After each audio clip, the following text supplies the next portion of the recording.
offenses, Skip.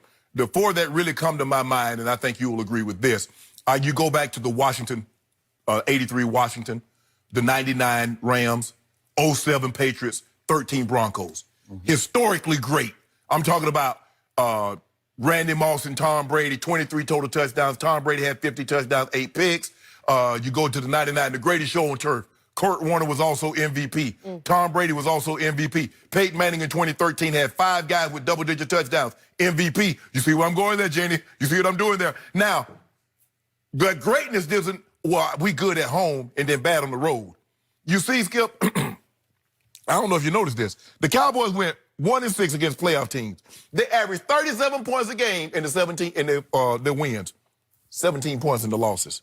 Now, the greatest statistical game all season long, Jenny, they threw the most yards. Guess who they did? Guess who they put that up against, Skip? The Green Bay Packers. Oh, yeah. At one point in time, they were behind 31-3. I remember. They were also behind by 17 to Chicago, down by 14 to Minnesota. But they're historically great. 14 to your bikes, too, Jenny. But they're historically great. I liked it. Historically great, Skip. You can't be historically great and you trail by 28. You trail by 14. You trail by 17. All they're doing is accumulating these yards when you get behind and you don't come from behind and win. And like I said, if you didn't watch the game, you're like, man, Green Bay barely beat the Cowboys. No, they didn't. They beat the brakes off them. And that's what happens, Skip, when you get behind. Within a late missed chip shot field goal and a potential onside. Think about what you had to see. And Pro Football Focus says the Cowboys were unlucky. Now you're asking for luck. You need to make a field goal and get an onside kick and go down and score another touchdown in order to tie the game and get into overtime. That's luck. You see, Skip Bayless, this is not a historically good offense. This is an offense that beat up on some bad teams. They're plus 130 in 6 wins. And when they needed it, where's that historically great offense when they scored 9 points? Didn't they score 9 points against the Pacers, Jenny? Historically great. What about that 10 points? What about that 10 points they got in New Orleans? What about the 9 points they got against Philly? Historically great. I'm trying to figure out, did the Broncos score 10 points all year in 2013? Maybe, I didn't look that up. What about the Patriots? Did they score 20? I mean, not. You want me to answer or go? I want you to go. You go ahead. Thank you. My turn. Go. I want to compliment Bob Sturm of The Athletic for compiling this table because he went all the way back to 1960. It's not back to the dark ages of the NFL, but he compiled his table back to 1960. And again, to reiterate what Jenny opened this with, this is games in which you score 30-plus points with 400-plus yards and you win by 10 or more points. The Cowboys had 7 of those. That ranks 5th all-time back to 1960, which I think that's a good starting point, okay? That's 5th all-time, and he went down to 14 teams. What does it not have in common with all the other 13 teams in this table? Well, obviously, all those other teams were either good to great in playoff games, They all win double digits. Yeah, there are a lot of Super Bowl winners. There are a lot of Super Bowl losers. There's some championship game winners and losers, right? Yeah. So they're the one team, and he goes 14 deep, that went 8-8 and missed the playoffs. Well, this is hard to do because I'm going to remind you one thing. They had 7 such games, obviously wins. The other win was the one at Detroit that they ended up winning 35-27. So they didn't qualify with the 10-plus point differential. Right. And it's because Detroit, with 5:49 left, Marvin Jones Jr. caught a touchdown pass of 24 yards, and it cut it from 35-21 to the final score. Right. So they were up 14, and I told you the next day, I was on the floor closing my eyes because Jeff Driscoll was coming back on my defense. But my point was, Dak Prescott's offense that day at Detroit put up 509 yards, and he threw for 444. You can say bad team, whatever, but it came very close to qualifying as an 8th win here that hit all those marks. What if they had 8? That would have tied them then for 3rd on this list with the Oakland Raiders of 1968 and San Francisco of 94 team that broke through and won the Super Bowl. And that year also, Steve Young was the MVP. He was. You noticed, Jenny, you noticed the reoccurring theme? And the MVP of the Super Bowl. And Tom Brady was MVP of 07. And Peyton Manning was 2013. And Kurt Warner. Now, you see something? Your guy, quarterback, Skip Bayless, Okay. Those other guys were MVPs. Okay. Glass half full or half empty? Because when it was full, it was overflowing full. It all depends on what you're drinking. When it was empty, it was empty because none of those 8 wins or the 7 that qualify for this table,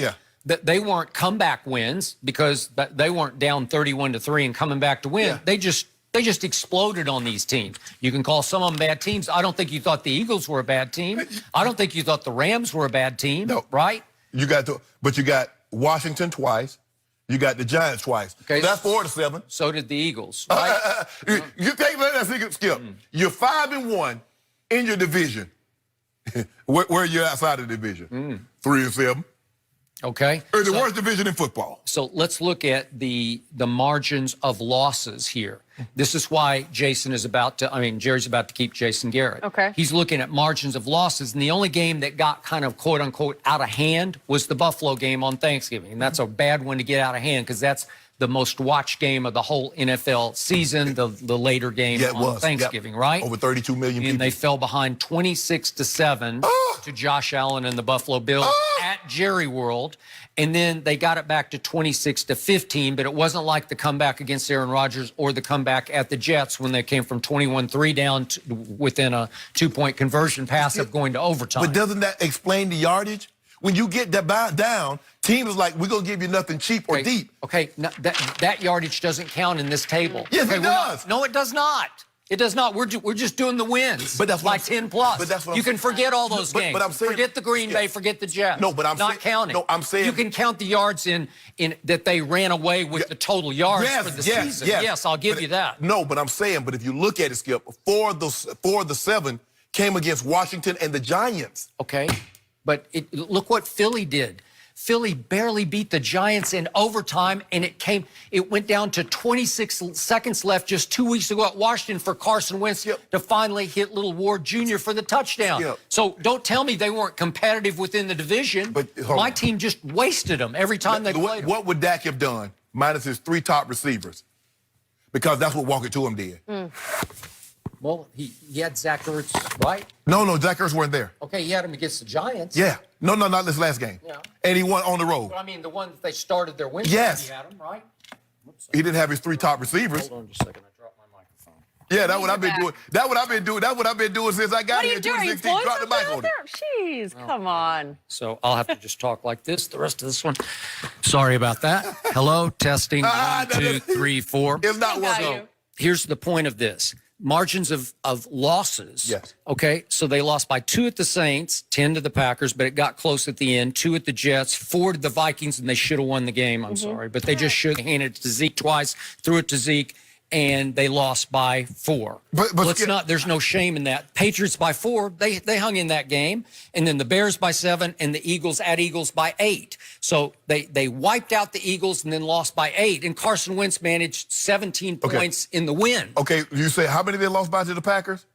10. 10. Okay, but they were down 31-3. They lost by how many to the Vikings? At one point, they were down 14. They lost by 2 to the Jets. They were down by 18. They lost by how many to Chicago? They were down 1 point by 17. I don't know. Maybe when you played football, it was just 3 quarters, but today it's 4. But you actually get to play all 4 quarters. Skip, that's my quarterback is the comeback king, man. He will not But he didn't, quit. Skip, how you the comeback king and you sitting outside the playoffs? Now, the most...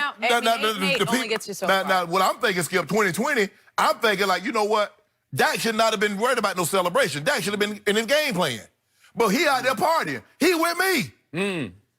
I don't think he's out. You sure about that? I think he's working. Working on what? He ain't got no job. He's probably about to have surgery on his shoulder. Hey, no. Which is another reason that Jerry Jones is going to keep Jason Garrett. He said, well, Dak got hurt before the Eagles game. Oh, my goodness. Right? Skip, you don't even believe that. I do believe that. Skip, that man ain't going to have no surgery on his shoulder for what? Be surprised. Well, you never know. Hey, this just shows you how wildly inconsistent and how wildly torturous this team was on me, because it's hard to do what they did in those 7 games, Cowboys, almost 8. Not if you're the Cowboys, it's not. When we talk about historically, when we talk about historically being great basketball, baseball, football, it has inconsistent. ever come up in the same sentence. Okay, but this is why Jason Garrett will remain as the head coach. Because trust me, Jerry knows this full well. His analytics people have said, Jerry, look at this. We're 5th all time in these kinds of games. Skip, at what point in time that historically great offense made plays